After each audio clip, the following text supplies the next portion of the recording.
Olá, bem-vindos ao Diversiarte, nosso podcast mensal que aborda como a diversidade é retratada no cinema, em séries, livros e arte em geral. Eu sou Pedro Schenck. E eu sou o Eduardo Stelita. No episódio de hoje, nós vamos até os corredores da série Abbott Elementary, uma série que vai muito além do humor, para nos mostrar o que significa realmente pertencer a um espaço. Criada por Quinta Brunson, que também interpreta a protagonista Janine Tiggs, a série combina humor e crítica social para retratar o cotidiano de professores que enfrentam adversidades estruturais com criatividade e compromisso coletivo. Mais do que uma sitcom sobre educação, Abbott oferece uma poderosa reflexão sobre o que significa pertencer, especialmente em espaços onde faltam recursos, mas sobram vínculos humanos. Então a gente vai discutir como a série revela o impacto de lideranças empáticas, a força das redes de apoio e a importância de criar ambientes onde pessoas, e não só alunos, se sintam vistos, valorizados e parte de algo maior. Porque no final das contas, pertencer é resistir, e ensinar, muitas vezes, também é um ato de amor. E para começar essa conversa, eu já queria puxar uma pergunta para o Eduardo. Deixa eu repetir essa parte. E para começar essa conversa, eu queria puxar uma pergunta para o Eduardo. Edu, qual seria a definição de pertencimento? E por que os programas de diversidade e inclusão estão falando mais sobre isso? Excelente pergunta, Pedro, porque antes a gente falava de DEI, né? Diversidade, equidade e inclusão. Agora se fala de diversidade, equidade, inclusão e pertencimento.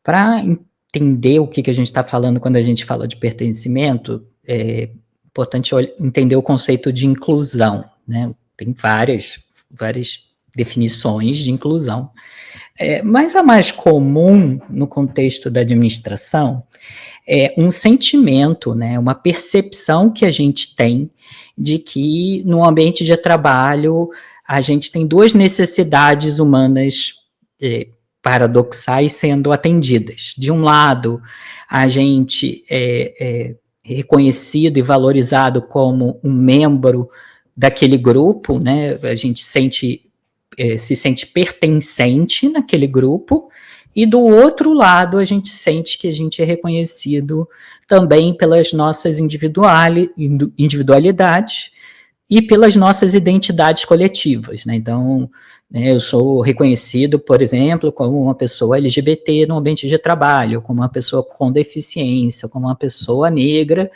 mas não como um estereótipo de uma pessoa negra, de uma pessoa LGBT, de uma pessoa com deficiência, mas como um indivíduo único que tem também essa característica coletiva. Então, é esse embate entre o coletivo, o reconhecimento como membro de um grupo, né, coletivo, e também reconhecimento como uma pessoa única, né?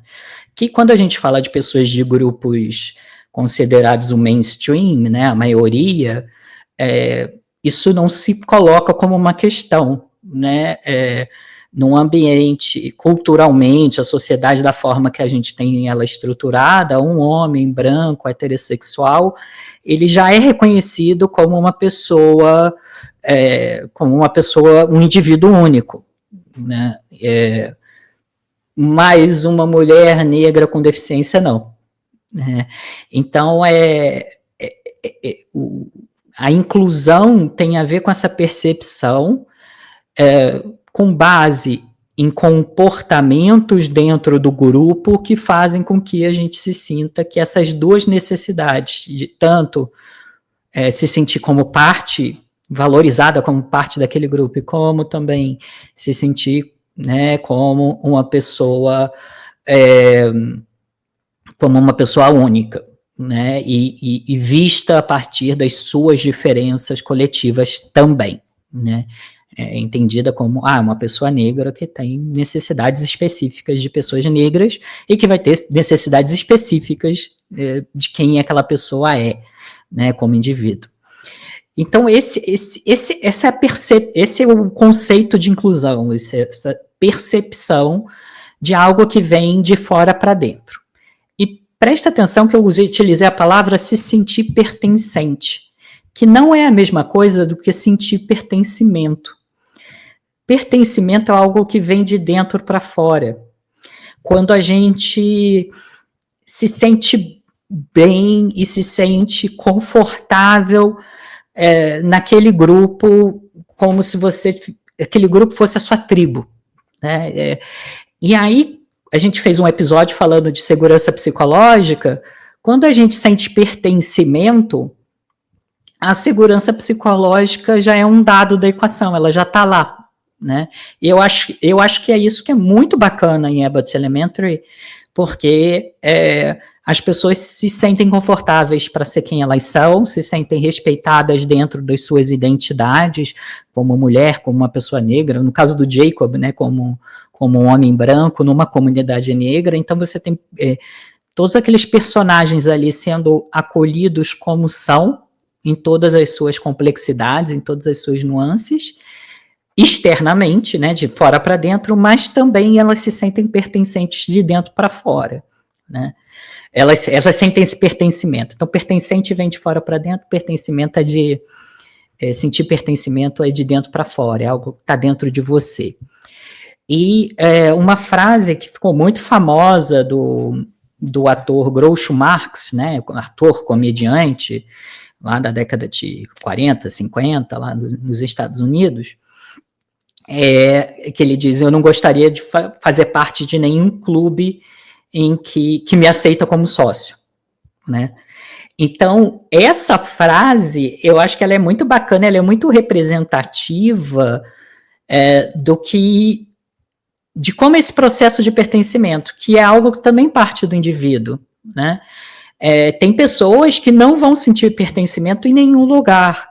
Eu já fui expatriado, eu estudei também sobre, né, chamado Third Culture Kids, né, as crianças que vêm de vários contextos culturais, né, que moraram em diferentes países e que os pais vêm de um contexto, mas moram vêm de uma cultura, mas moram num outro país. E uma sensação muito comum é essa sensação de não pertencer a nenhum lugar, de você não pertencer ao seu país de origem, mas você também não pertence ao país onde você está.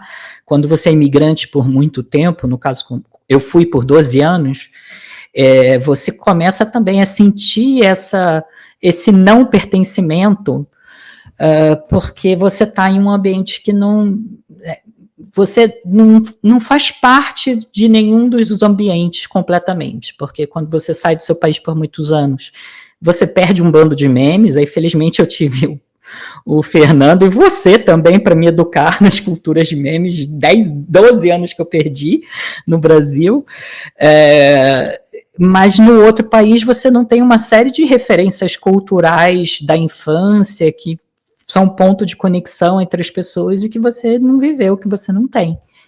Então, você tem uma série de experiências em que você não sente que você pertence, né? E aí você pode acabar desenvolvendo essa síndrome, que eu estou chamando aqui, não é uma condição psicológica, mas essa síndrome de Groucho Marx, né? Eu fiz até mesmo por um tempo acompanhamento psicológico para trabalhar essa questão do pertencimento, para eu realmente me sentir pertencente nos espaços onde eu estava, porque você começa a perceber, tipo, as lacunas, né? E o que você não vivenciou em um ou outro lugar faz com que você não se sinta totalmente integrado naquele ambiente. E acontece nas nossas vidas de também encontrar as nossas tribos. E aí, quando você encontra a sua tribo, você sente esse pertencimento naturalmente. Pessoas que pensam igual a você, ou pessoas que têm a mesma paixão que você. E aí eu acho que o Facebook foi um espaço, porque eu não sei se ainda mas foi um espaço em que muitas pessoas de diferentes comunidades, né, de interesse se encontravam. As pessoas que gostam de fazer origami, as pessoas que gostam daquilo outro, e aí você encontra uma tribo e automaticamente você sente pertencimento, e aí você pode tirar as suas máscaras, você não fica tão preocupado com você, e se aquele ambiente é um ambiente que encoraja as pessoas a a serem abertas, a falarem, né, ou criam esse ambiente de segurança psicológica, e essa experiência de pertencimento que vem de dentro para fora também, ela aflora, né? Então, eu acho um conceito assim muito interessante. Eu já dei curso, já dei aulas sobre essa experiência de expatriados, de imigrantes que passam muito tempo fora, que têm essa experiência de não pertencimento. E, obviamente, quando a gente vai para um ambiente corporativo, são pouquíssimos os ambientes onde as pessoas sentem realmente pertencimento, né? E eu acho que um sinal de que você sente pertencimento é quando você começa a falar nós na empresa, parar de falar a empresa, né? A minha empresa, o meu chefe, não, nós estamos passando por isso, nós estamos com essa dificuldade, isso é um sinal de que você sente esse pertencimento, que vem algo, e é de dentro de você para o grupo. E quando a gente conversou, né, porque em alguns processos, quando a gente escolhe o episódio, a gente escolhe o tema e depois escolhe a série ou o filme, né? No Abbott, o processo foi inverso. A gente falou, eu quero falar sobre Abbott. E aí depois a gente ficou, putz, mas qual é o tema? Vamos falar de cultura de respeito, vamos falar de pertencimento. E aí, uma hora a gente bateu essa luz, né, Pedro, de falar, não, vamos falar de pertencimento, que eu acho que é uma série que exemplifica isso muito bem. A Abbott tem um aspecto que é interessante, que ela veio, né, ela foi inspirada, a Quinta Brunson já deu entrevistas falando que ela veio inspirada no The Office, né, até o estilo de câmera, que é aquele estilo meio, né, falso documentário, que tem no The Office, no Modern Family, eles recuperaram, né, na série, na Abbott, mas ela assistia The Office e ela achava que era uma realidade muito distante da realidade dela, como uma pessoa negra, crescendo numa comunidade negra, e ela queria fazer uma série de um ambiente de trabalho que fosse, né, tivesse aspectos de cultura negra. E aí tem até uma entrevista que é muito interessante, que a pessoa pergunta assim, nossa, mas você tem um romance dela com o Greg, né, que todo mundo odeia o Chris, né? Você tem o romance da Janine com o Greg, e acontece um pouco parecido com o romance do Jimmy e da Pen no The Office, mas a diferença é que o romance do Jimmy e da Pen, né, as pessoas ultrapassam quando a outra pessoa está num relacionamento, né? Elas meio que se colocam naquela posição, eu gosto de você quando eu estou num relacionamento. E ela falou, cara, isso não, dentro da minha experiência como mulher negra, isso não faz parte da realidade da minha comunidade. A gente não faz isso. A gente respeita a pessoa porque a gente tem um desejo, né, um sentimento, e tipo assim, a gente respeita se a pessoa está num relacionamento com outra pessoa, né? A gente se interessa, a gente quer estar próximo, mas a gente não ultrapassa esses limites, né? Isso, eu não estou aqui fazendo julgamento de valor se é ou não é assim, foi ela que falou, tá? Mas eu achei muito interessante que ela queria dar um pouco dessa experiência, mas eu acho que tem uma outra característica que eu queria ver com você, e que eu acho que tem a ver com essa coisa do pertencimento também, é que é uma série que me parece muito mais autêntica. É óbvio que é uma série de humor, é óbvio que tem umas situações que são às vezes um pouco mais exageradas, mas é um ambiente que me parece muito mais autêntico, muito menos forçado, né? A série é muito menos forçada nas situações que estão ocorrendo que uma The Office, né?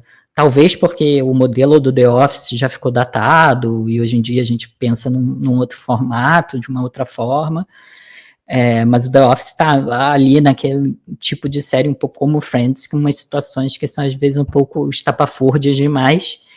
E na Abbott Elementary me parece que são situações muito, muito reais e muito autênticas. E aí tem uma outra coisa que você trouxe na fala, Pedro, que eu achei muito bacana, que essa questão dos recursos, né, da falta de recursos e como eles lidam, e que como também os desafios externos são o vilão. Não precisa ter um vilão na série, né? Ela não tem um vilão direto, né? São os desafios externos que são colocados, no caso ali, do equivalente à Secretaria de Educação, né, do município ali, pela estrutura, os desafios, falta de recursos que são impostos pela estrutura, que são o motor dos conflitos na série. E aí, quando a gente tem... Isso também é uma teoria muito interessante, né? Tajfel e do Turner, que quando a gente tem o desafio externo, a gente se une mais, a gente se sente mais parte daquele grupo, a gente se sente mais nós, né? Então, alguns fenômenos aí eu acho que foram muito interessantes na série, que me parece assim bem diferentes do The Office. The Office tinha, né, em algumas temporadas, aqueles personagens mais vilanescos. E aí na série não, né? Até os personagens que são vistos como vilões no último episódio da última temporada, no penúltimo episódio da última temporada, são burocratas, né? Não são vilões, são burocratas, são pessoas lá, né, do distrito fazendo lá a burocracia deles. O problema não é a pessoa, o problema é o sistema, né? E isso eu achei bem bacana da série. Que você... quais personagens e quais situações te conectam com essa experiência de pertencimento na série? Quais personagens, quais situações na série você falou, putz, tem muito a ver com pertencimento? Poxa, é difícil, porque eu acho que o que é bacana na série também é que todos os personagens vão passar por experiências que eu acho que todo mundo já passou ou ainda vai passar, né? O legal é que cada um... Por exemplo, o Jacob, apesar dele ser o personagem branco, o único não, né? Mas o que fala mais sobre isso, por ele ser o professor de história, falar sobre, né, a cultura negra e ser um homem branco, ainda assim, existem algumas situações que você pode se identificar com ele, como, para além de ser um homem branco, ele é um homem gay, passou por situações no Natal, né, por ser gay. Então, você pode, enquanto um homem gay ou uma pessoa LGBT de forma geral, se sentir, né, essa identificação por ele, mesmo que você seja uma pessoa negra, né? Então, eu acho que eles fazem isso muito bem com todos os personagens. Eu gosto muito do Sr. Johnson, né? Como é que eu posso dizer? Qual seria faxineiro, a função né? dele? O faxineiro. É porque ele é meio que tudo, né? Além de que ele ensina quando precisam de um professor, ele também se ensina. Mas se eu fosse falar talvez uma pessoa que eu me identifico mais, seria a Janine. E eu vou explicar o porquê. A Janine, ela sempre tenta encontrar uma solução que essa solução pode virar automaticamente o problema. E ela sempre pensa que tudo ela tem que ir lá e falar, não, galera, vamos lá, sabe? Vamos lá, mulheres. E aí, tipo, eu tenho muito isso, eu já tive mais isso, né? Porque também mostra essa melhora dela, de perceber que nem tudo ela vai conseguir consertar e que nem tudo é para ela consertar. E nem tudo é sobre ela, né? Sobre ela ter que ir lá e fazer.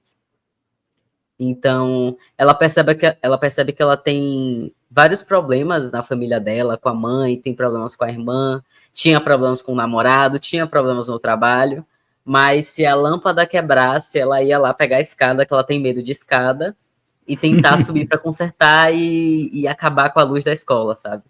Então, assim, logo nesse primeiro episódio, eu já me identifiquei muito com ela, justamente porque eu também sempre fui essa pessoa de... Eu não tenho as ferramentas para consertar, mas se eu fizer, todo mundo vai perceber que eu sou uma pessoa muito legal, e aí eu vou ganhar uma estrelinha com isso, né? Que era muito o propósito dela no final, que ela fosse notada, e que é muito essa coisa que a gente está falando do pertencimento. Ela estava tentando se encaixar naquele lugar, e no final das contas ela se encaixou sendo ela, não precisando forçar uma coisa que ela não é. Então eu me identifico muito com a Janine, eu gosto muito dela também, tirando o Mrs. Johnson, que é só porque ele é muito engraçado mesmo. E tem essa parte dele que ele é muito seguro de si também, que já é o contrário da Janine. Então eu gosto, acho que, desses dois personagens porque eles são o oposto um do outro, né? Um é um cara mais velho, que é o faxineiro da escola, né? Que tem o cargo mais inferior, mas que é tão seguro de si que todo mundo confia nele, ele é o melhor de todos, ele sempre tem amizade com todo mundo sempre procura ele para fazer tudo, e a Janine, que é uma das professoras, inclusive era uma das professoras que as crianças mais gostavam, todo mundo excluía dela lá no começo, né, porque ela era muito intrusiva mesmo também, ela era não tinha muito senso, às vezes, queria muito entrar nas conversas, né? Então, eu acho que a personagem que eu mais me identifico seria ela, mas são esses dois personagens que eu gosto. E você estava falando da Quinta, e tem a questão também que ela era do BuzzFeed, né? Ela começou literalmente de baixo. Ela não era uma atriz super famosa, ela fazia umas sketches pro BuzzFeed na época. E ela começou a se arriscar e, no final das contas, conseguiu uma série só para ela, né? E ela conseguiu, inclusive, ajudar outros comediantes, porque alguns comediantes são de stand-up, tem a personagem da Bárbara, a atriz que faz a Bárbara, né? Que era uma atriz que há muitos anos queria conseguir uma ascensão na indústria, e ela conseguiu o Emmy, se eu não me engano, né? Como melhor atriz. Então, assim, a série como um todo, tanto a série, a mensagem que a série traz, quanto a construção da produção da série, tudo se encaixa perfeitamente e é muito legal, é muito bacana, né? Os atores são pessoas maravilhosas e eles têm essa comunidade deles, assim, eles são muito amigos, né? Porque às vezes a gente também vê muitas séries que os personagens, os atores, enfim, não se dão muito bem. E outro ponto que eu ia falar, agora eu me perdi. Que você estava falando, calma, eu vou lembrar. Foi da série e esqueci completamente. Mas vou pular para outro. Esqueci, não, Vai esqueci. voltar depois, vai voltar. Esqueci, porque eu tava tentando juntar tudo que você falou para falar. Ah, lembrei. The Office. Eu não gosto de The Office, que pode Eu ser uma também opinião um não. pouco polêmica, porque eu entendo super a comparação entre as séries, né? Porque a gente vê vários símbolos, a questão do parecer uma série documental e não ser, o que parece muito Modern Family também, né? Porque tem isso deles fazerem essas cenas falando com as câmeras. Mas o The Office eu acho que eu não peguei muito humor, talvez, do escritório, da... Não é que ele é 100% sem graça, porque tem muitos memes que eu acho muito legal, e The Office é sempre uma série que as pessoas querem pegar uma série de comédia para falar sobre empresa, de forma geral, né? Super se encaixa também. Mas eu acho que não é muito o meu humor, não. Eu não consegui, eu assisti, dei 2 oportunidades e não consegui ver. Mas eu acho que outra coisa que eu poderia diferenciar também de Abbott é que eles conseguem fazer piadas que ficam naquela corda bamba entre vou ofender, mas não ofendi. Sabe, eles falam sobre algumas pessoas, falam sobre algumas coisas, eles colocam memes, eles trazem referências, mas eles não necessariamente ofendem para que no final a piada tenha alguma graça. Vou pegar uma bem que me veio agora na cabeça, que nem é uma piada que seria ofensiva, mas que fala sobre outra produção, que é Oppenheimer. Que eles fazem, que a Eva, eu acho que fala, tem tanta gente aqui que parece até o filme de Oppenheimer. Ela, quando o Bradley Cooper chega lá, ela fala, aquele menino de Oppenheimer, não sei se é ela que fala, alguém fala. Mas eles conseguem sempre puxar referências e coisas sem ofender ninguém e ficar muito engraçado. Né? Fala sobre algo que, sei lá, algum ator de Oppenheimer poderia falar, tá falando mal do filme. Ator de Hollywood geralmente é assim. Eu peguei só esse exemplo porque tem muitos outros, né? Tem o da Eva ver uma criança branca sentada num banco e pensar que é um fantasma. E aí, e aí depois Isso é aparece o muito pai e a bom. mãe. Aparece o pai e a mãe, ela fala, vocês estão vendo? Agora tem mais 2. Então, assim, ela talvez se fosse uma outra produção, eles fizessem de uma forma mais ofensiva, né? Como já aconteceu em várias outras produções de comédia. Mas eles conseguem, o time da piada é sempre muito engraçado e é sempre não vou ofender ninguém, nem que não seja minoria, mas não necessariamente vou ofender essa pessoa, né? Então, a série, para mim, é uma das melhores séries, assim, da atualidade, né? Uma das últimas lançadas que qualquer pessoa pode sentar e assistir. E uma série leve, né? Eu tenho conversado bastante com você sobre isso, tem me incomodado como tem tanta série pesada ultimamente, tragédia, série com incesto, série do fim do mundo, série do Ainda mais apocalipse. quando é série de escola, e aí sempre se retrata essa coisa do bullying de uma forma muito pesada, né? Todos os temas ele tem um peso muito grande. O que a gente entende dependendo do contexto, mas ainda assim, às vezes a gente quer assistir algo que, não vou dizer necessariamente traga esperança, mas traga essa leveza mesmo de falar sobre o assunto de uma forma que eu não fique depois pesado e pensando, meu Deus, né, esse assunto realmente é muito pesado, mas que podem ser tratados de uma forma que a gente entenda o peso e o perigo, mas entendi, consegui rir não da situação, mas o episódio foi leve para mim e a mensagem foi passada, né? Acho que é mais ou menos isso. Uma outra coisa que eu achei muito legal na série, que fala desse pertencimento, né? E eles falam, não é à toa que o título é Abbott, né? Que o título é a escola, né? Eles são a escola. O personagem principal da série é a escola, não é a comunidade da escola e a comunidade do entorno, né? Nossa, tem um episódio que eu morri de rir, que era o episódio dessa última temporada, que era o episódio do que eles fizeram. Ai, como é que é a palavra em português? Um lava-carro para levantar fundos para a escola, né? Sim. Aí a Eva fala, olha, tem uns doadores, eu tenho a minha lista lá na escrivaninha, tem um caderninho com a lista dos doadores de alto, né, os grandes doadores, né, da escola. E aí eles convidam, né, mandam mensagem, ligam lá para os altos doadores e chega lá um bando de traficante. Então tem esse lado assim de tipo, eu acho que tem esse lado também legal de ser um ambiente de trabalho que tem uma memória afetiva muito grande para todo mundo. Até o traficante tem uma memória afetiva com uma escola primária que ele estudou, né? Então, aí chega lá os traficantes para lavar os carrões, não sei, os carros pulando. Eu achei aquilo muito engraçado. E na hora que aciona a sirene lá da polícia, eles saem 2 segundos. Eles saem correndo. No caso, acho que, não sei quem foi que falou, acho que a Bárbara identificou que eram criminosos, né? E o pessoal, não, que é isso, imagina, jamais a Eva vai fazer isso. E todos eram criminosos. Então, eu acho que é isso que é bacana na série, que vai construindo essa comunidade e vai... meio como se fosse um planeta, né? Vai gerando esse campo gravitacional para as pessoas se sentirem pertencentes. Você falou do personagem que você mais se identifica, mais gosta. Eu me identifico, né, bastante com o Jacob, por razões um pouco óbvias, trabalhando com diversidade e inclusão e sendo um homem branco,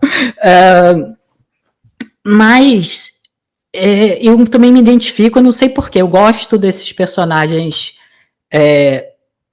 que parecem ser nojentos no início e que, na verdade, têm mais camadas, têm mais complexidade, né? E a Eva é uma excelente personagem com uma atuação maravilhosa da Janelle James. Né? Uma diva, Janelle James, né? Desde o início da primeira temporada, mas ela tem o personagem tem um arco bem interessante, né? Que é uma pessoa que entra ali, na primeira temporada é uma diretora que entrou como diretora por meios escusos, por meio do QI, né? Mas que aos poucos esse espaço, esse ambiente foi criando esse campo gravitacional ela foi sentindo esse pertencimento e aí ela correu atrás, ela realmente estudou para ser uma melhor diretora, sem perder a identidade dela, sem perder o estilo dela, né? Eu acho que uma coisa que a série faz muito bem, que dialoga com essa coisa do pertencimento, é que todo personagem ali tem uma particularidade, tem uma chatice. Cara, quando você trabalha com as pessoas todo dia, 8 horas por dia, 5 dias por semana, não tem jeito, você vai aprender as chatices das pessoas, tem as coisas que irritam, e as pessoas acolhem, todo mundo acolhe uns aos outros, inclusive nessas características peculiares, né? Então tem a Bárbara lá, também o episódio que fala disso, depois eles foram seguindo com esse tema, né? Que ela fala o nome dos atores brancos, atores ou cantores, celebridades brancas, confundindo, né, quando eu queria dizer de uma pessoa, celebridade negra. Então ela fala, eu vou para casa, eu vou ouvir um pouquinho de Millie Bobby Brown. Aí ela está falando de Bobby Brown. O Tommy Lee Jones é um dos atores que mais contribuiu para o reconhecimento de atores negros. Aí, Tommy Lee Jones é o James Earl Jones. Então, cada um tem umas particularidades que são acolhidas e são aceitas pelos outros, né? E eu acho que o outro aspecto que eu acho que é muito bonito do Jacob, que é uma pessoa que quer ser um aliado, né, que se posiciona como um aliado, que se educou para ser um aliado, do ponto de vista racial, né, obviamente ele tem as intersecções dele, mas, né, atuando com alunos negros, que é aceito e é debochado ao mesmo tempo, é acolhido e é debochado ao mesmo tempo pelos alunos, e que tem essa autoconsciência, né, quando ele às vezes ultrapassa alguma linha, ou ele fala alguma coisa que não podia ter falado, ele é a primeira pessoa a falar, putz, passei, não devia ter dito isso, ou os outros, não é, isso daí é melhor você não falar desse jeito, né? Escolhe outra palavra, falar de uma outra maneira, né? Então, eu achei que isso é muito, muito bacana. Eu acho que a gente consegue... Eu acho que no mundo de hoje, em que as pessoas estão tão no online, estão tão no mundinho delas, tem uma série sobre pertencimento, ajuda a gente a se identificar também com os diferentes personagens. E eu acho que, tipo, como você trouxe, né? Eu acho que tem um aspecto de ser algo leve, mas tem um aspecto de ser algo, eu não vou dizer inspiracional, porque não é. Mas eu acho que tem um aspecto de tipo, não sei, um exercíciozinho de empatia, né? Você sai daquela série depois de assistir 1 ou 2 episódios, porque os episódios são curtinhos, estão disponíveis no Disney Plus, né, Pedro? Que está atualmente, né? Estão disponíveis no Disney Plus. Acho que é da Paramount, né? Da Paramount. Não. Mas não faz parte do Disney Plus? Não, é do Paramount, acho que é Amazon, é Disney Plus agora, porque eles eram Disney Plus, de uma outra plataforma que eu não me lembro agora, mas é lá mesmo. Aí, eu acho que tem esse lado meio de... É uma série que... Meio que é um exercício de empatia, você ouvir as pessoas pensar... Como você falou, né? A Janine tem uma personalidade, às vezes quer ir para a resolução do problema, mas aí percebe, não, talvez eu não precise estar sempre na resolução do problema. Eu acho que todo personagem tem um arco bonito e que as pessoas vão se aproximando ali. Você falou do episódio do Jacob, que ele é gay e vai passar o Natal. Eu acho que tem um episódio que é muito legal também do Eddie, do nosso famoso Chris, do Todo Mundo Odeia o Chris, que no Dia das Mães, a mãe dele morreu e a Bárbara chama ele para passar o Dia das Mães com ela. E aí ela vai fazer uma festa na casa, aí chama um bando de gente, não sei o quê, e aí tem uma celebração de Dia das Mães, não sei o que lá.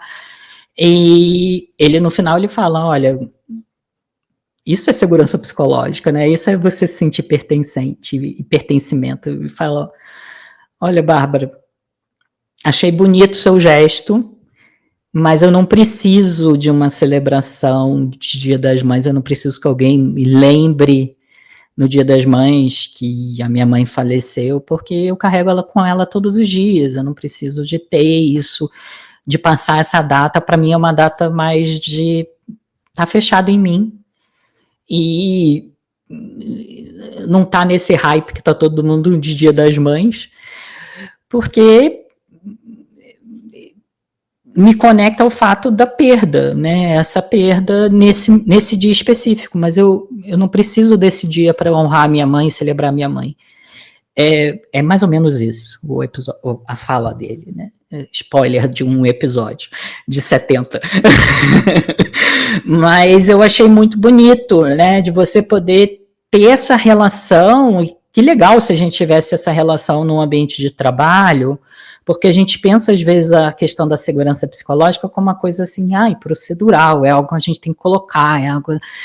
Não, a segurança psicológica é algo que a gente vive quando a gente está realmente num ambiente onde há inclusão e há esse pertencimento, né? Que a gente consegue estar próximo da pessoa para poder falar de coisas difíceis da gente, né? E eu acho que é isso que vai mudando ao longo da série, e a gente vai vendo essas relações mudando, né?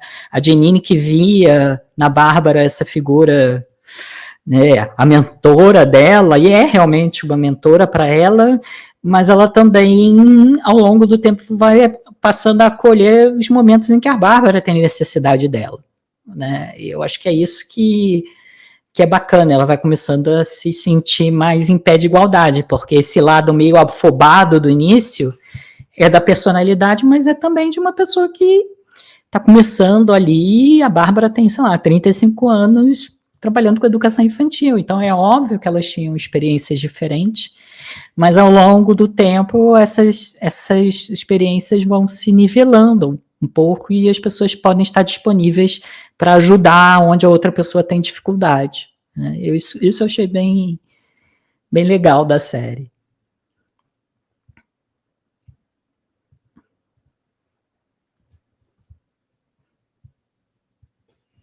Tava mutado. Uma coisa que eu queria acrescentar hoje no episódio, né? A gente falando sobre pertencimento e falando sobre ambiente escolar. A série também me leva muito para quando eu era estudante, né? Não só na escola, quanto na faculdade. E eu acredito que a escola, talvez não para todo mundo, porque também é um ambiente em que pode te trazer muitos traumas e muitas experiências negativas, claro.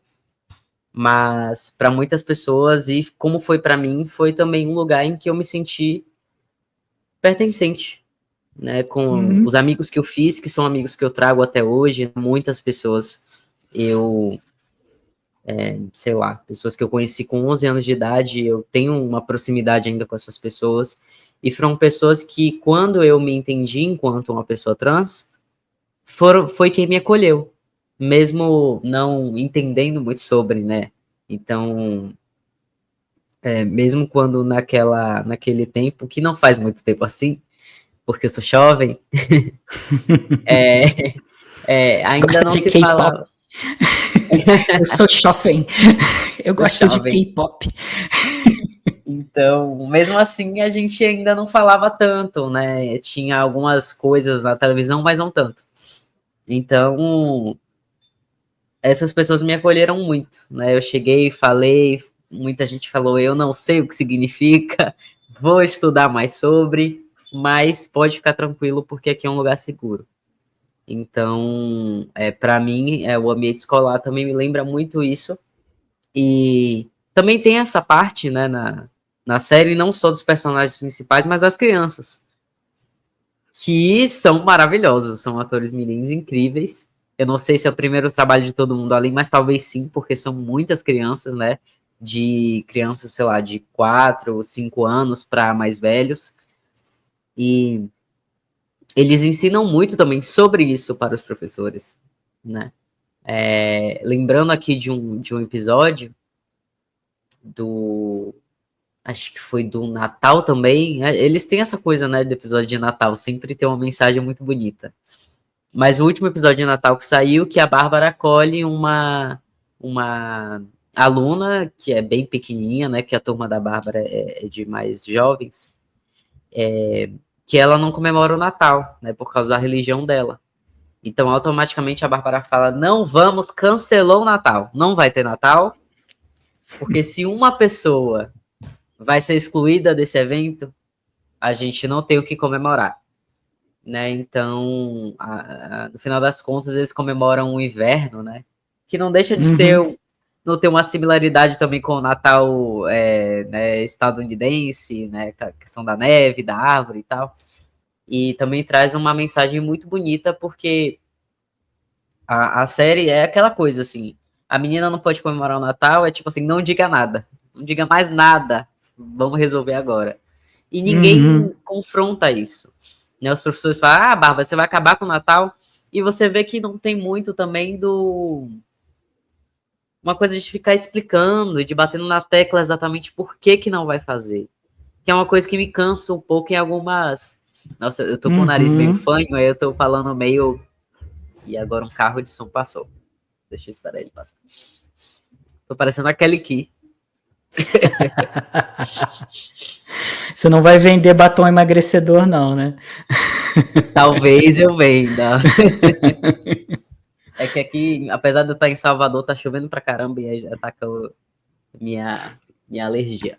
Mas voltando ao que eu tava falando, uma coisa que me cansa um pouco em algumas produções é ficar sempre batendo na tecla do que tá se tratando com a vítima, né, do episódio, vamos dizer assim.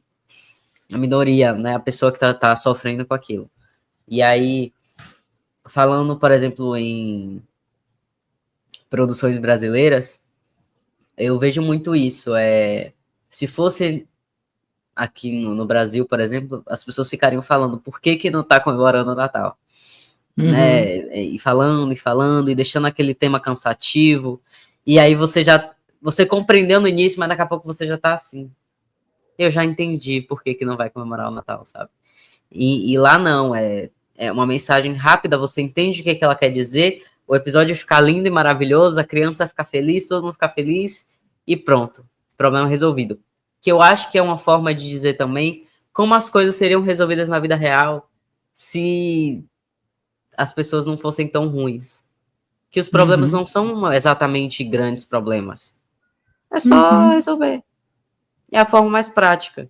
Então, no ambiente escolar, a gente tem várias famílias de várias religiões, de crianças que são pretas, crianças que são brancas, crianças que são asiáticas e afins, crianças que depois vão evoluir na escola, como foi o meu caso, de entrar criança, muito criancinha, e aí sair já adolescente, depois me entender uma pessoa trans, e a escola não sabe lidar com isso, por exemplo, como foi na época. E você passou tanto tempo naquele lugar e se doou para aquele lugar também, né, de alguma forma. E no final das contas, sai até de uma forma meio não conseguir, sei lá, não conseguir criar uma conexão tão forte com os meus professores, porque eu percebi que eu não fui tão bem recebido com aquilo que eu trouxe e tal. Então, de forma geral, é porque eu comecei falando bem, depois parece que eu fui descendo a ladeira. Mas a escola ainda assim é um lugar de acolhimento pelos amigos que eu fiz, assim. Por muitos professores também, mas eu entendo que também por outros não foram tão a fundo de criar conexões, que é a diferença da série, né? Que eu acho muito bacana a conexão que eles criam, como se fossem os filhos deles. Eles têm uma responsabilidade muito grande, né, com as crianças e os adolescentes, e sabem que eles têm essa responsabilidade, essa autoridade também perante a eles, e eles fazem por onde. Eu e a minha namorada, que é professora, né, quando eu assisto, ela adora também comigo, e quando ela saiu da última escola que ela trabalhou, ela chorou, e eu fiquei assim, sem entender porque que ela tava chorando tanto, e ela só falou, as crianças! A conexão que se cria com as crianças é muito forte, realmente. E isso, quando eu assisto, eu entendo, porque na vida real também é assim, e é muito importante também, porque todo mundo já foi criança, todo mundo sabe que, quando criança, quando você tem o acolhimento de professor, é a melhor coisa do mundo, né? Porque aquelas pessoas fazem mais parte, às vezes, da sua rotina do que os seus próprios pais, que trabalham, enfim, não estão presentes. Então é isso. A série também me lembrou muito da minha experiência de acolhimento na escola. E eu acho que é isso. Eu acho que é uma série que também pega uma profissão que, infelizmente, aqui no Brasil é bastante desvalorizada, né? A profissão do professor, ainda mais professor de educação infantil, talvez mais ainda, e revaloriza isso, né? E eu acho que o que você falou sobre as crianças são ótimas, eles buscam também trazer, né, os alunos do Jacob, que são alunos já lá do 8º ano, do equivalente ao nosso 8º ano, que são já, né, adolescentes, mas busca trazer... eu também esqueci o que eu ia falar.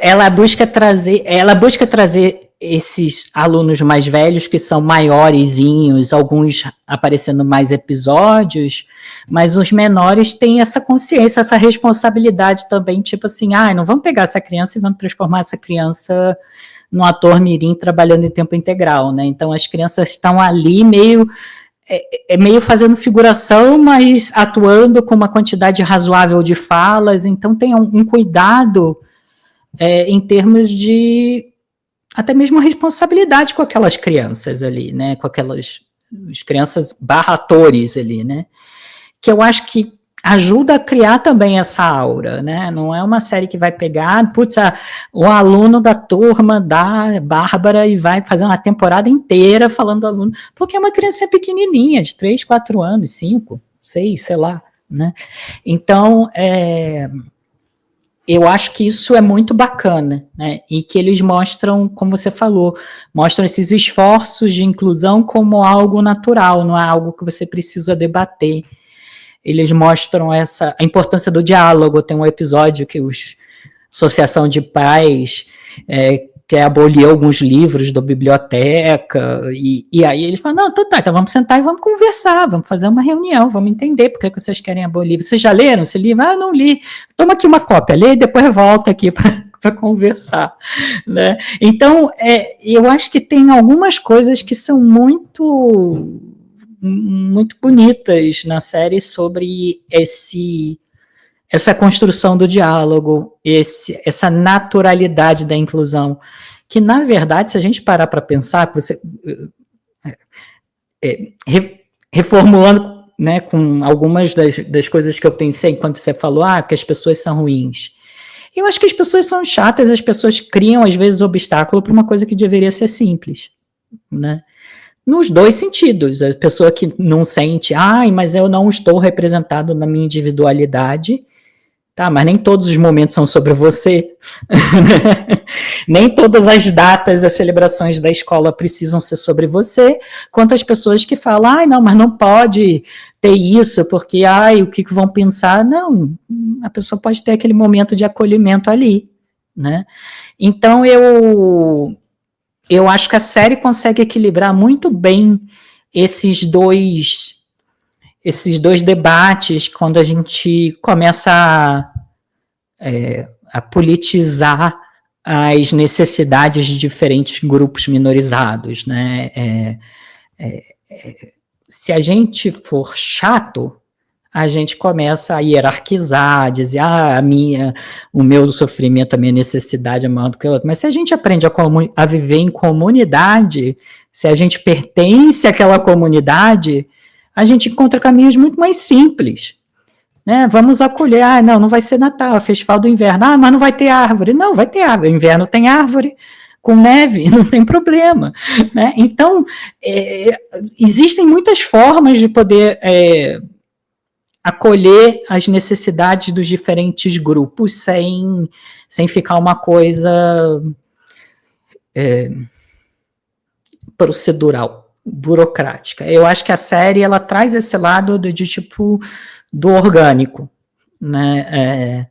Às vezes até com coisas que, né, coisa lá do suborno lá, mas é o suborno não para as pessoas, é o suborno para ter recursos lá do campo de golfe, para poder ter recursos para a escola, para a comunidade, né? O suborno é serviço ali daquela comunidade que tem uma série de escassez de recursos.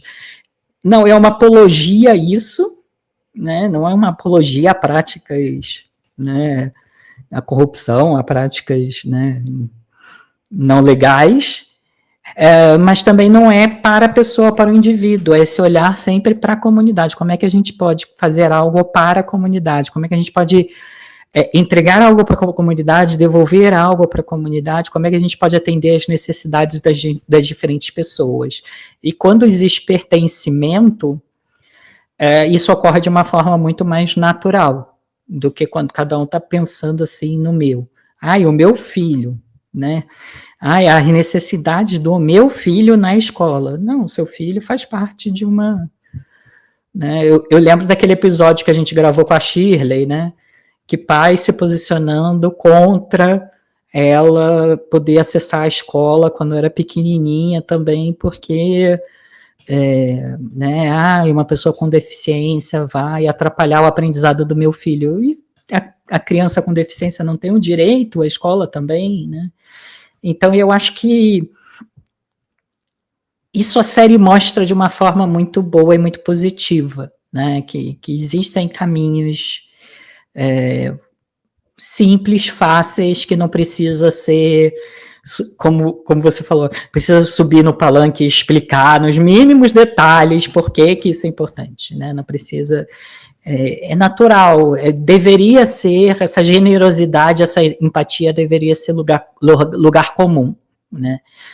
E aí esse é um pouco desse lado mais aspiracional da série, né?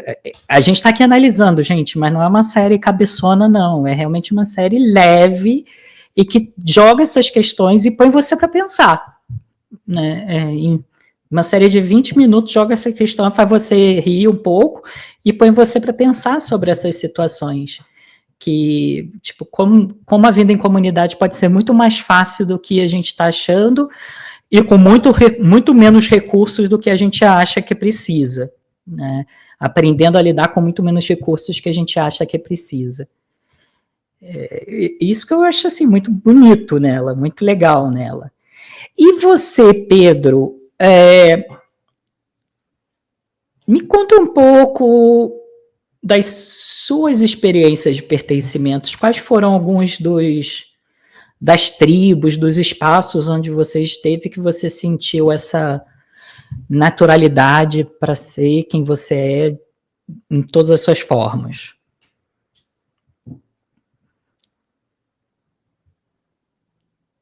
Você repete um pouquinho do começo, porque ele deu uma leve travadinha. Falhada. Qual foi... peraí, deixa eu voltar. Qual foi algumas das tribos e dos ambientes onde você esteve que você sentiu que você pode ser você, as comunidades das quais você faz parte, que você sente que você pode ser você? Né? Você mencionou um pouco alguns dessas amizades, né, da primeira escola. Sim. É que, consequentemente, essas pessoas que eu tive essa relação, ao longo dos anos, né, todos foram se identificando na comunidade LGBT. Né? A gente foi, aos pouquinhos, a gente foi se descobrindo conforme os anos foram passando. Então, desde o início, eu sempre me senti muito mais confortável, né, de fazer amizade, de estar ao lado de pessoas que fossem da comunidade LGBT. É claro que também conheci muitas outras pessoas, né, que, apesar de ser da mesma comunidade, às vezes não compactua com outras opiniões, né, que eu possa ter, mas, de modo geral, sempre me senti muito confortável. E é algo tão natural, assim, quando você é criança, adolescente, que você vai se aproximando dessas pessoas mesmo sem ninguém nem entender o que é. E aí a gente só percebeu que quando a gente foi fazendo 15, 16, 17, e aí todo mundo, no final das contas, se entendia, né? Mas eu era a única pessoa trans do grupinho, vamos dizer assim, de amigos que eu tinha. Então, depois de um tempo, eu senti um pouco essa necessidade de fazer mais amizades e ter mais laços com pessoas trans. Né? Então, você vai migrando um pouco. É na mesma comunidade, né, LGBT, que eu considero a mesma comunidade, não faço essa distinção. Mas depois eu fui percebendo que eu precisava fazer algumas relações para compartilhar também algumas coisas que, por exemplo, eu sentando com meu amigo que é um homem branco, cis, gay, não vai conseguir entender e nem conversar e trocar comigo, né? Apesar de respeitar, né? Enfim, não é a vivência dessa pessoa. Então, eu diria que na comunidade LGBT eu sempre recebi esse abraço, de forma geral, com amigos, trabalho, até familiares que sempre são os familiares que vão abraçar mais. Acho que é isso, assim, na minha comunidade. Claro que existe a minha bolha de pessoas, né, protegida ali, mas eu diria que a comunidade LGBT sempre me abraçou muito, assim, até com desconhecidos. Se você tá numa festa e a pessoa identifica que você é LGBT, a pessoa chega junto com você e você já faz um amigo ali. Uhum. Então, sempre foram pessoas em qualquer lugar que eu estiver que vão abraçar mais a gente, assim, vão tratar você como família, né? Acho que a gente acaba se entendendo assim. É como se a gente tivesse encontrado um familiar em algum lugar, assim. E é onde eu me identifico mais. E você? Como é que é a sua experiência, pessoal? Até, acho que eu posso até já falar de uma das dicas. Né? Eu li um livro quando eu estava começando a me entender como LGBT. O livro é de 96. O livro é bem antigo. Bem novinho esse livro. Hã? Bem novinho esse livro. Bem novinho, né? De 96, e eu li... eu li quando eu tinha 20 anos, 21 anos, não, 22. Eu tinha acabado de me descobrir, né? De me descobrir, não, né? De me declarar, né? Tava nesse processo, assim, de saída do armário como LGBT. E aí eu li esse livro, se chama Virtually Normal, do Andrew Sullivan, que é um escritor norte-americano, um jornalista norte-americano, era editor de um jornal, né, de uma revista voltada para questões de política. E o livro ele faz uma análise política de 4 visões dos argumentos e desconstrói 4 argumentos em relação a contrários, né, à homossexualidade, falando sobre a necessidade de uma política para a homossexualidade. É um livro político, mas me marcou muito, não só porque me mostrou todas essas inconsistências, né, não só no discurso conservador, ele não olha só para o discurso conservador, ele olha para o discurso proibicionista, e para o discurso liberal também, né? Então aquela coisa, eu tenho um amigo gay também, né? O meu filho é gay, né? O cara lá na rua é viado, é baitola, né? Essas coisas que a gente ouve às vezes nesses contextos, né? Liberais, né? Quando é próximo de mim, aí é diferente de quando eu olho para a pessoa que não está tão próxima de mim. Né? E o livro é muito interessante, mas o que me marcou mais no livro foi a introdução. Ele conta um pouco dessa metáfora de quando ele se descobriu como uma pessoa... Né, começou a se declarar, né, como uma pessoa LGBT, porque essa saída do armário é uma coisa que a gente faz, né, que quando você diz, não dá para desdizer, né, e eu acho que quem está fora da comunidade não entende o peso disso, não dá para falar hoje, eu sou, né, você, por exemplo, falar, eu sou uma pessoa trans, no dia seguinte, não, Tava brincando, gente, não sou não, né? Eu sou uma pessoa gay, não sou não, ontem eu tava brincando, eu tava de brincadeira, né? E isso é algo que é imputado na gente muito cedo, né? Com 20 anos, né? Essa pressão pelo rótulo, né, que a sociedade coloca, né? E aí ele conta nessa introdução essa metáfora dele se descobrir num avião com um bando de gente que ele não se identifica, de acordo com os signos e as imagens que a gente tinha lá na década de 90, ou antes, né, do caso, porque quando ele escreveu em 90, talvez na década de 80, na década de 70, em relação a pessoas LGBT, as representações que tinham em relação a pessoas LGBT, e ele se sentia tipo, tô indo no avião para um destino que eu não conheço com um bando de gente que, tipo, não tem nada a ver comigo.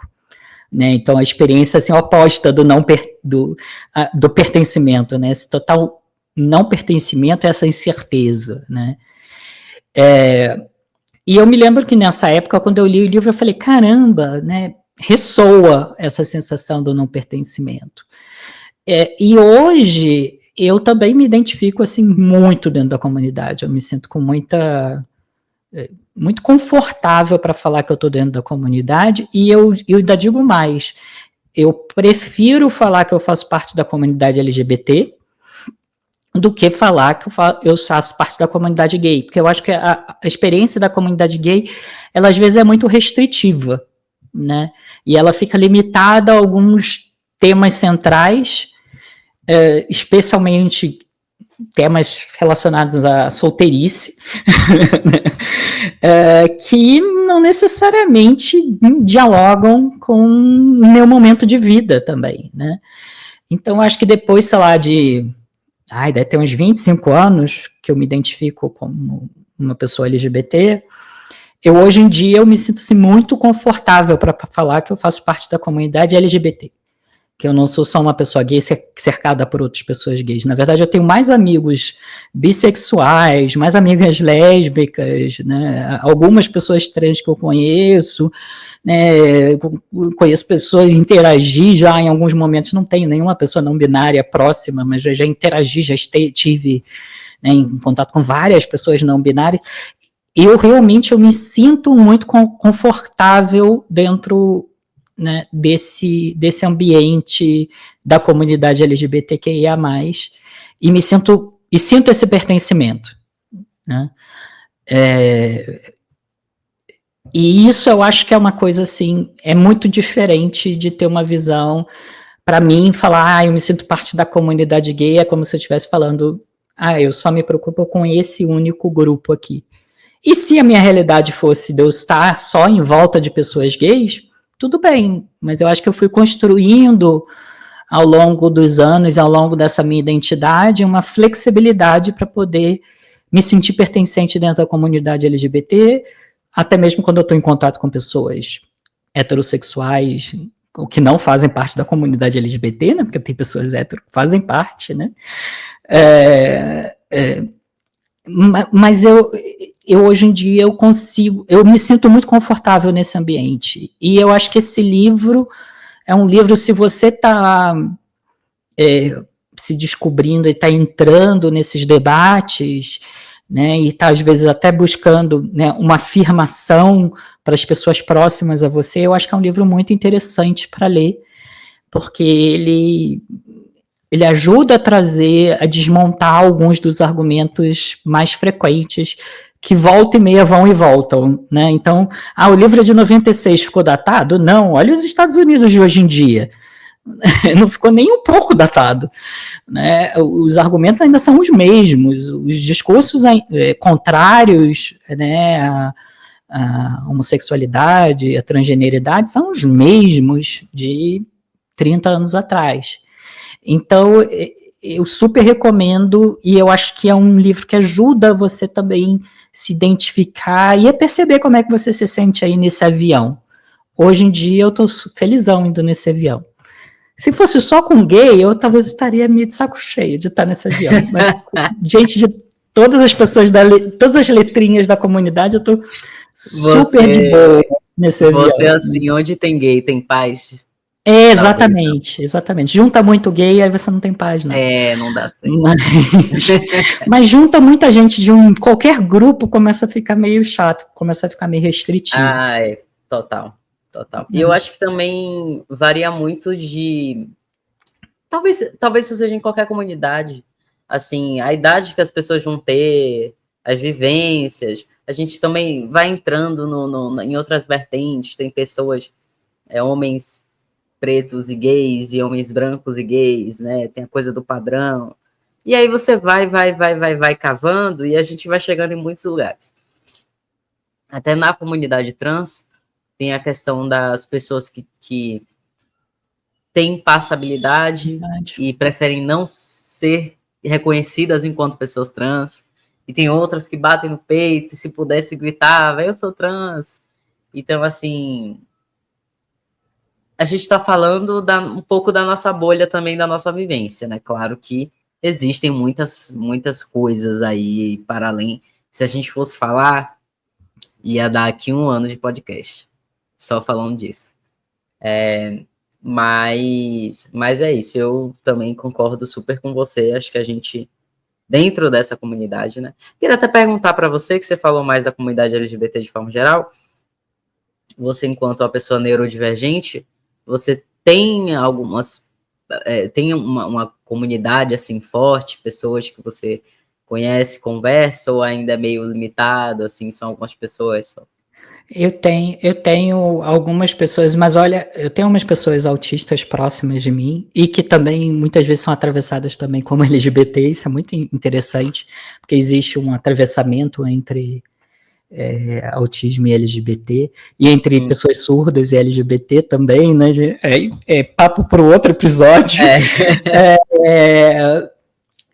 Então, sim, eu conheço umas pessoas, mas olha só que interessante, os meus melhores amigos da infância, é tipo assim, eu não sei, porque hoje em dia eu não tenho contato com ele, mas é tipo assim, eu coloco a mão no fogo que ele era autista.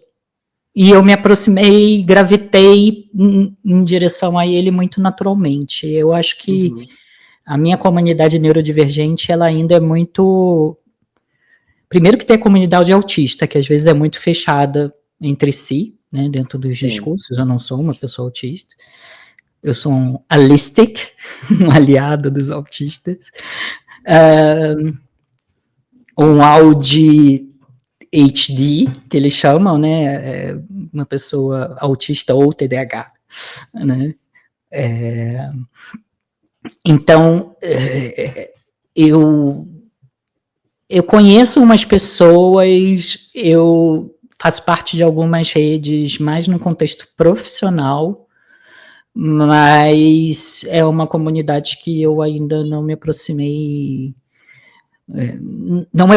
dentro de uma comunidade, dentro de um grupo, né? Eu tenho pessoas próximas e eu acho que da mesma forma que aconteceu, como você relatou, né, de que você gravita na direção de pessoas, gravitou na direção de pessoas LGBT, eu acho que eu também gravitei na direção de pessoas neurodivergentes quando eu era criança, sem saber, sem eu saber, sem a criança saber, ninguém sabia, e isso foi acontecer de uma forma muito natural, assim, então isso é bem bacana, assim, olhar para trás e falar, putz, é verdade, né? Olhar para as chega a ser criancinhas lá, quando a engraçado. gente era criancinha lá no jardim de infância, e falar, nossa, né, que legal. É muito doido Então, depois que eu fui vendo as eu pessoas tive ao um longo dos pouco, anos. e tem também a comunidade de altas habilidades, que eu também estou ainda decidindo se vale a pena fazer parte. Eu não gosto muito dessa coisa de eu tenho que fazer parte, eu tenho que estar em núcleos específicos. Eu já comentei aqui outras vezes, né, sobre participar de palestras e outras coisas mais na faculdade, assim, né? Quando era para falar sobre pessoas trans. E chegou um momento que eu falei, eu não tenho exatamente a história que as pessoas querem ouvir. Tem até uma coisa que me aconteceu recentemente, me chamaram para participar de um documentário, uma produção de fato, né, com cachê e tudo e tal. E eu fiz essa entrevista e a própria pessoa que me entrevistou falou: a gente queria uma história um pouco mais sofrida, uma coisa mais assim. Eu falei: poxa, velho, Mas é a minha complicada. história. Teve sofrimento, mas não teve a expulsão de casa, uma coisa assim mais pesada. E aí eu passei também a não querer tanto ficar falando sobre a minha vida depois disso, porque não é exatamente o que as pessoas querem escutar de minorias. As pessoas querem escutar da minoria uma coisa assim bem pior, né? Não sei porque já esperam que você tenha passado pelo pior sofrimento do mundo para falar: oh, meu Deus. Então eu parei um pouco de estar em alguns espaços, por eu não ter a história que as pessoas querem ouvir, e também porque, consequentemente, eu percebi que talvez eu não iria conseguir ter uma relação com algumas pessoas justamente pela minha história. Então, se eu não passei pela necessidade que você passou, eu já não vou conseguir conversar com você. Não da minha parte, percebo às vezes da parte de outras pessoas. Porque eu acho que a gente sempre pode achar algo em comum. E até o que eu não tenho em comum com você, a gente vai conseguir, né? As nossas diferenças podem se alinhar em algum momento. Mas eu acho que a gente falando de pertencimento é mais ou menos isso. Eu posso ser de uma comunidade de 5 pessoas, mas 5 pessoas passaram por uma coisa e eu não passei, então eu já não vou conseguir ter uma relação ali com elas, né? E em Ebert fala também um pouco sobre isso, né? Eu não vou lembrar de uma história em específica agora, mas podia entrar um professor negro que viesse de uma família muito rica, mas está ali por amor à profissão, mas não conseguia exatamente estar ali com eles, porque todos eles passam por dificuldade, às vezes financeira e tudo mais, mesmo fazendo parte da comunidade negra. Então, a questão do pertencimento, ele também tem essas outras vertentes, né? Que não é só, eu sou trans e fulano é trans, então a gente super vai se dar bem e a gente vai ter super o que conversar e essa pessoa vai me acolher ou eu vou acolher essa pessoa, não sei. Mas é isso, a gente também tem a opção de escolher onde a gente quer estar, dependendo se a gente sentir que vale a pena. Mas eu acho que é isso. Recentemente eu estava num grupo de pais gays e não senti que batia com a minha realidade. Eu penso assim, né, quando a criança chegar, talvez eu me sinta muito mais dentro da tribo com um grupo de mães gays.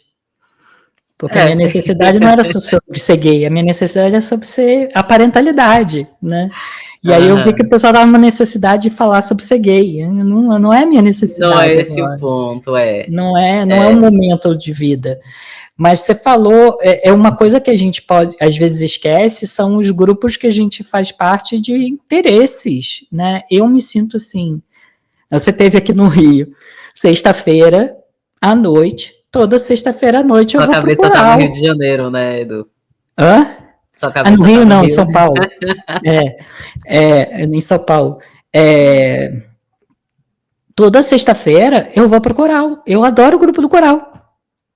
Aí, tipo assim, ninguém nem sabe o que eu faço de trabalho lá. Eu não sei o que o pessoal faz de trabalho. A gente não vai lá, ri, canta junto, se diverte e vai embora. E é ótimo, e é uma experiência de pertencimento, né? Então, algumas pessoas vão ter essa experiência numa prática religiosa, vão ter numa atividade, né, um lazer, um interesse especial, ou vai ter dentro da sua própria comunidade, né? E, bom, a gente tem outro episódio que a gente vai falar, né, de pessoas surdas, aí tem também dentro das comunidades, especialmente quando a gente fala de comunidades pequenas, né, como a comunidade trans, por exemplo, eu imagino, ou comunidade autistas, né, que tá se construindo, a gente TDAH, eu fico com medo de entrar, porque tem tanta gente aí que diz que tem TDAH e não tem TDAH porra nenhuma. É a maior comunidade do mundo. Sei nem se eu quero. Né? Mas diagnóstico de TikTok, então eu Eu acho que, tipo assim, em comunidades pequenas, às vezes fica aquele debate limitado, porque são as mesmas questões, são as mesmas vivências que as pessoas vão trazendo, e que falta, às vezes, se abrir, né? Falta, às vezes, viver numa comunidade também maior, estar numa comunidade maior, para poder perceber que, tipo assim, não é só a minha política que importa, ou não é só a política do meu grupo identitário, né? Viver em comunidade, pertencer a uma comunidade é você construir essas pontes com os diferentes grupos identitários, as diferentes políticas e necessidades dos diferentes grupos minoritários, não é só tipo assim, nós queremos isso, nós queremos desse jeito, tem que ser assim, né? Foda-se vocês, se adaptem. Né? Infelizmente, a vida em comunidade não funciona assim, né? E eu acho que, voltando para a série, eu acho que a série traz isso, né, mais uma vez, de uma forma muito orgânica, né? Ela não fica colocando a gente, né, nesses falsos dilemas do individualismo, do ego. Não, a gente está aqui pela comunidade. Vamos fazer o que faz sentido e o que é melhor para a comunidade. E eu acho que isso é legal, assim, muito, muito legal na série, eu gostei muito. E eu acho que pertencimento é o melhor tema para esse episódio. É o melhor tema. É o melhor tema. E antes da gente ir para as recomendações, você falou do coral, né? Que é uma coisa que ninguém precisa saber o que você trabalha, o que você faz, com quem você mora, tem cachorro, gato, papagaio em casa. E uma coisa que é muita ironia, assim, que eu me senti pertencente foi na academia. Eu não preciso falar com ninguém, eu só preciso perguntar se essa pessoa está usando esse aparelho aqui do lado. Às vezes a pessoa pede uma ajuda para fazer alguma coisa. Às vezes eu faço uma amizade, eu já fiz amizade na bicicleta, uma moça chegou, começou a contar da vida dela, nunca mais falei com ela, mas só foi naquele dia, ela estava a fim de falar e eu também estava a fim de conversar.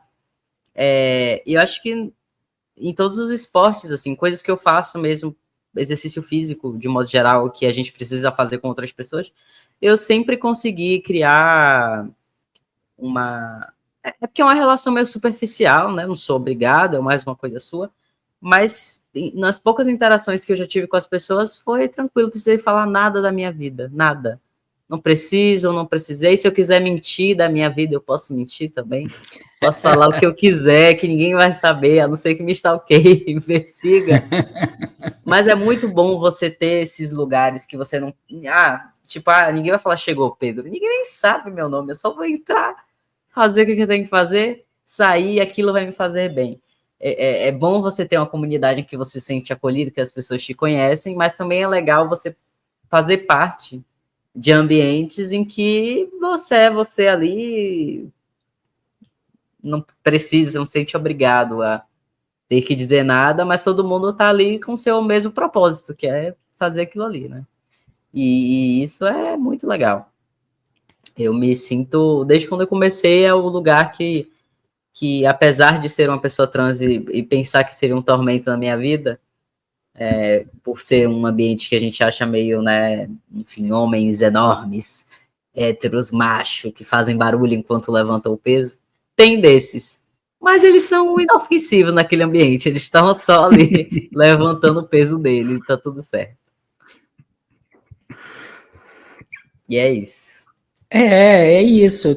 E isso tem a ver com, tipo assim, quem você é, o que é importante para você. Talvez uma pessoa sinta isso naquele espaço e outra que não tem sentido. Você pertence àquele espaço, né? Uhum. Eu acho que isso é muito legal. Muito legal. Na aula de canto, assim, eu conheço o nome no coral, eu conheço o nome de todo mundo, não sei o quê. A gente fala sobre canto. A gente fala sobre, que é o propósito ali, sobre aquela paixão, a gente vive aquela paixão ali juntos, né? A gente reconhece, putz, você cantou super afinadinho aí agora, não sei o quê. Sabe, eu acho que é isso, assim. E é um ambiente que você não precisa, você sente esse pertencimento, né, de dentro para fora. E aí, voltando a uma coisa que eu disse lá no início sobre pertencimento, e diferente de se sentir pertencente, né? Que tem se você não tratar as suas feridas, os seus traumas, você nunca vai pertencer a lugar nenhum. Você nunca vai ter esse sentimento de pertencimento em lugar nenhum. Especialmente quando você faz parte de um grupo minorizado, que tomou muita porrada da vida, que passou por uma série de experiências traumáticas. Né? Se você não trata isso, ou você vai se fechar num grupo de ativismo político radical, nem todo ativismo é radical e nem toda, né, militância é radical, ela é necessária também, a gente já falou sobre isso, né, mas você vai entrar numa coisa tipo aquela identidade suga tudo de você, você se torna tipo só aquela identidade, a sua vida gira em torno daquela identidade. Se você não trata esses traumas, se você vai tratando, vai trabalhando essas vivências dentro de você, você começa esse processo de dentro para fora, de reconhecer onde você pertence, né? E de reconhecer onde você não pertence, de chegar num lugar e falar, putz, esse grupo de pessoas nada a ver comigo. Não é porque as pessoas são gays, ou autistas, ou, né, com deficiência, ou negras ou brancas, não, é porque aquele grupo, aquelas pessoas, não tem nada a ver com você, e eu acho que é isso que é bacana que você contou um pouco, né, de em algumas comunidades trans você não se sente porque não tem a mesma vivência, não tem a mesma necessidade, não está passando pelos mesmos, ou minimamente, situações minimamente similares, e tá tudo bem, né, tá tudo bem. Não invalida a existência, não invalida a existência do outro. Mas eu acho que esse processo de pertencimento, ele ocorre a partir do momento em que a gente se permite receber esse pertencimento. Se você não quiser ser incluído, não vai ter absoluto. Você pode estar no melhor ambiente possível, as pessoas vão fazer a inclusão da melhor forma possível, dar todos os sinais que você pertence. Se você não reconhecer esses sinais, você não vai ser incluído. Sabe aquela pessoa que vira e fala, não consegue aceitar um elogio? Você fala assim, e depois fala, mas ninguém me valoriza. Mas você não aceita nenhum elogio, eu digo que você tá bonita. Essa coisa velha, tá bonita, essa camisa velha. Comprei em camelô, sabe? Tem gente que é assim. R$2. Então, se você não trabalha isso dentro de você, não vai ter ambiente nenhum que vai ser suficiente, que vai ser inclusivo o suficiente ou pertencente, vai dar os sinais que você pertence àquele ambiente suficientemente para você ter esse pertencimento.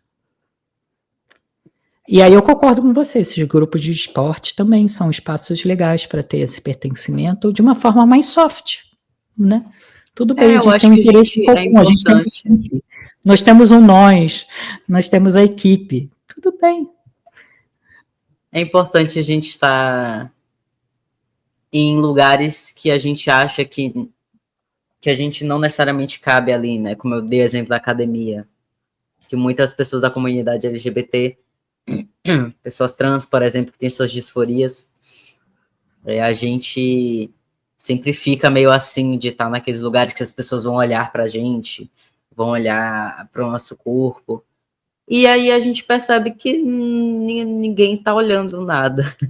As pessoas estão se olhando no espelho, vendo o pump, vendo se tá marcando na blusa, não sei o quê. E aí você fala, cara, ninguém tá nem aí pra mim, eu tenho que me importar comigo e melhorar por mim, tô nem aí se alguém olhar pra mim, tá todo mundo aqui fazendo a mesma coisa.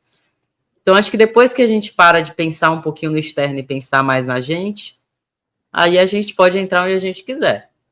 A gente, se vier alguém falar alguma coisa, falou, já aconteceu comigo na academia, de um cara, eu acho até nada a ver, um cara grandão vim falar comigo falando que eu tava fazendo exercício errado. Eu falei, e daí? Deixa eu fazer o exercício errado. Tô nem aí. Quem vai quebrar o pescoço é você? Não, sou eu. Deixa lá.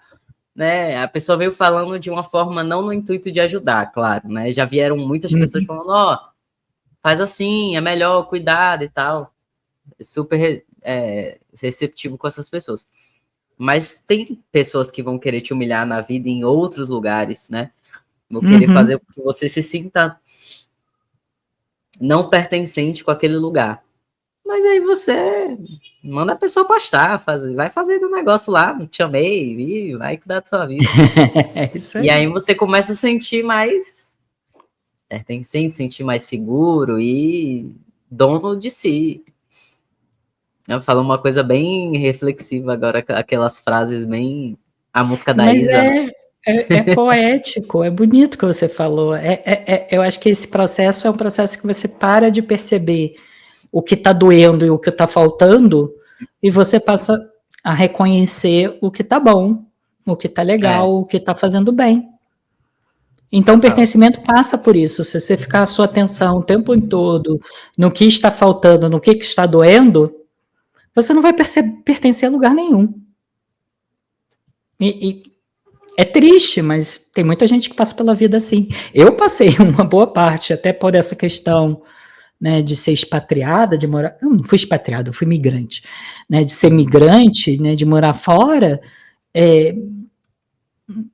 você pode passar uma vida inteira nisso. Ou você pode falar, né, cara, eu vou focar no aonde eu estou pertencendo, eu vou focar no que tá bom, não no que tá faltando. E eu acho que é muito isso que você falou.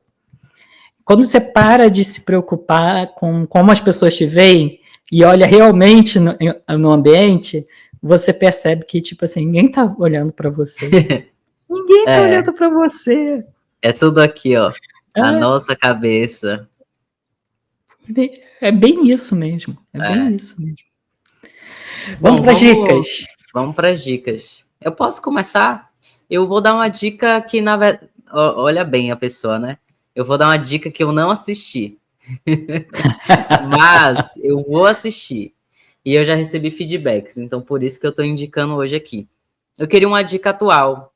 E aí eu lembrei que tem os Sinners, né, os pecadores, no cinema, atualmente. Não sei se você já ouviu falar, Edu. Mas é um filme do Ryan Coogler, acho que é assim que pronuncia o nome dele, com o Michael B. Jordan. Né, um diretor que já faz filmes falando sobre a comunidade negra há uns anos. E é um filme que mistura drama, terror e crítica social. Eu vi que tem vampiros também, quem gosta de Crepúsculo, para você essa. Mas a história se passa no Mississippi, nos anos 1930, e acompanha dois irmãos gêmeos que voltam da guerra tentando recomeçar a vida. Eles querem abrir um clube de blues, mas enfrentam alguns desafios, desde o racismo estrutural da época, até forças sobrenaturais que ameaçam a comunidade. E aí é que entra o vampirismo, né, como uma metáfora, que esses seres se alimentam de vidas negras, literalmente, e mostram como o sistema suga tudo de quem já foi historicamente marginalizado. E aí o filme fala, né, muito sobre pertencimento também, o direito a existir, a ocupar espaço, a sonhar, e o que acontece quando essa sensação de pertencimento é constantemente ameaçada. Então eu acho que é um filme novo, como eu falei, eu ainda não vi, mas a crítica e pessoas que eu conheço super estão indicando justamente porque ele fala sobre um tema que a gente já tem alguns filmes que falam, mas de uma forma, tem uma ficção e tem uma mensagem forte. Bacana. E tem o Michael B. Jordan, que é muito importante. Eu não ia falar, mas já que você falou... Você mentia em Michael B. Jordan. Não, eu já tinha ouvido falar sim, né, do Ryan Coogler, que o Ryan Coogler é do Pantera Negra, né, o diretor de Pantera Negra. Né? Isso. Então, eu já tinha ouvido falar assim e... Né, com Michael B. Jordan, eu já estou preparando o pescoço. Eu acho que ele é vampiro, eu não sei se ele é vítima dos vampiros. Não, mas eu já estou preparando os o pescoço. Os vampiros são os brancos, né? São os brancos, lá, então os brancos lá. Ele faz casal com eu acho que ele faz casal, mas eu vi algumas cenas no Twitter dele com aquela atriz Hailey Steinfeld, que ela é Steinfeld, eu não sei como é que pronuncia o sobrenome dela, mas ela fez aquele filme das Belas, do coral que canta. E ela é cantora, ela é bem famosa lá fora. E aí é um casal bem tem umas cenas sensuais deles aí que o pessoal gostou. Opa. Pra quem gosta, ó, já tô falando, vai pro cinema assistir que o filme é bom. Eu não sou geração Z, então pode ter cena mais quente que eu tô gostando. É verdade, né? É verdade. Minha geração não gosta muito dessas coisas. Eu tenho... Bom, como eu falei, eu indico o Virtually Normal, an argument about homosexual politics, se não me engano o nome. An argument... Vou pegar aqui para ver. Um segundo. An argument about homosexuality. Não tem a parte de politics. Super recomendo, é um filme excelente, é um livro excelente. E recomendo também um filme e uma série. Um filme que eu recomendo é o Flow, que eu já falei várias vezes do Flow. Para mim foi o melhor filme do ano passado, um dos melhores. E, tipo assim, Flow e Conclave e Ainda Estou Aqui estão no páreo os três. E é um filme sobre pertencimento, né? Apesar das diferenças daquele grupo, aquele grupo pertence e cria um laço de pertencimento ali. Então é mais do que sobre inclusão, é sobre encontrar o seu papel ali dentro daquela dinâmica, dentro daquele grupo. E é realmente um filme muito bonito, eu super recomendo. É uma animação, né? E uma série que eu acho que é uma série que conta muito bem essa história, essa jornada de pertencimento, é Veneno, né? Dentro da comunidade travesti, lá da Espanha, contando a história da Veneno, que, né, guardadas as proporções, sabendo que Inês Brasil não é uma mulher trans, guardadas as proporções, era uma figura tipo Inês Brasil aqui, né? É uma figura assim muito famosa, muito expansiva, né? Muito quebradora de tabus, né?